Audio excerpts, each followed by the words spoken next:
Baik teman-teman, kita akan masuk ke 21 sebab lemah iman ke 21. Ya.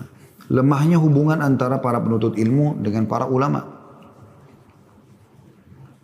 Kata beliau, ini adalah musibah besar yang akibat buruknya tersebar di mana-mana. Yaitu musibah adanya jurang pemisah antara generasi muda dengan para ulama.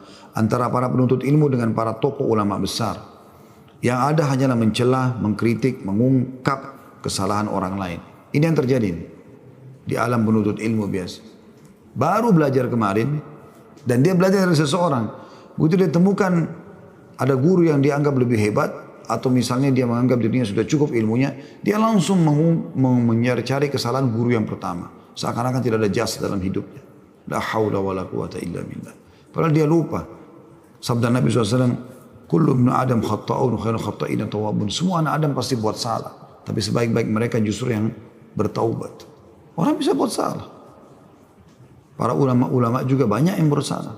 Tapi mereka kembali dari pendapat mereka. Kalaupun itu salah. Ini yang unik. Kadang-kadang mereka kerjanya cuma mencela, mengkritik, mengungkap kesalahan orang lain. Sesungguhnya rantai kebangkitan Islam tidak akan baik dan tidak akan rapi kecuali bila para generasi muda menjalin hubungan dengan para ulamanya.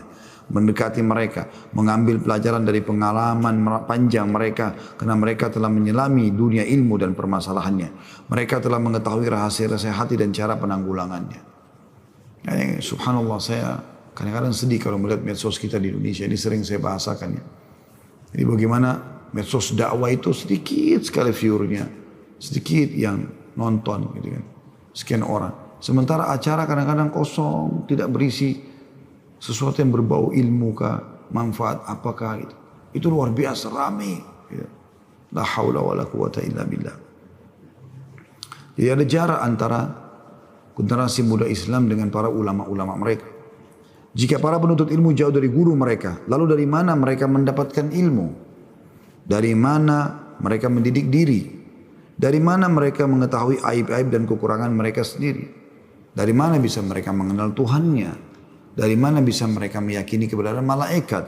Dari mana mereka bisa merenungi dan mentadabburi isi ayat Al-Quran? Dari mana mereka bisa mengetahui dan merenungi tentang adanya alam barzah, ada siksa kubur, ada nikmat kubur, ada hisab hari kiamat, ada surga dan neraka. Oleh karena itu, kata beliau, Anda sering mendapatkan di dalam kehidupan orang yang konsisten atau istiqamah, ketika mereka menjauhkan diri dari para ulama, Anda akan temukan perpecahan dan kekacauan yang kadang mengancam kelangsungan kebangkitan Islam. Ini subhanallah di zaman kita sekarang banyak sekali. Nah, ini penyakit biasa. Mereka baru belajar sedikit, tiba-tiba mereka menjauh dari guru-guru mereka. Tidak akan mungkin kita bisa belajar teman-teman sekali, dua kali bertemu. 10, 20 kali, 100, 200 kali. Kita tidak akan belajar maksimal dari guru kita kecuali kita belajar sampai mati guru itu. Kalau dia mati, maka ilmu yang dia miliki akan pergi bersama dia. Andalah generasi. Lemahnya hubungan antara penuntut ilmu dengan para ulama merupakan faktor penyebab timbulnya kelemahan sikap konsisten dalam kehidupan beragama. Suatu akibat yang tidak diragukan lagi, dan hal ini akan terlihat dengan jelas kepada mereka yang tidak memiliki hubungan baik dengan para ulama. Tidak pernah tahu namanya ulama ini siapa, karangan bukunya apa, gitu kan.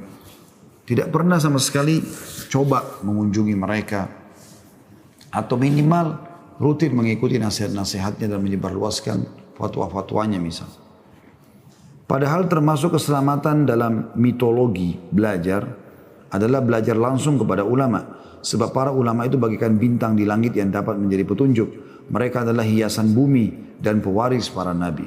Bagaimanapun angkuhnya seseorang, maka sesungguhnya ia tetap membutuhkan ulama. Dan ia wajib bersikap sopan, menghargai dan hormat kepada mereka, serta menjaga wibawah mereka. Jadi ulama itu luar biasa, orang-orang yang sudah mendahului kita untuk mempelajari hukum Allah subhanahu wa ta'ala. Kalau tidak, mereka tidak akan dapat julukan ulama. Dan mereka juga pastinya orang-orang yang lebih berusaha mendekatkan diri kepada Allah subhanahu wa ta'ala. Karena memang yang khusyuk dan tunduk kepada Allah adalah para ulama. Allahu a'lam.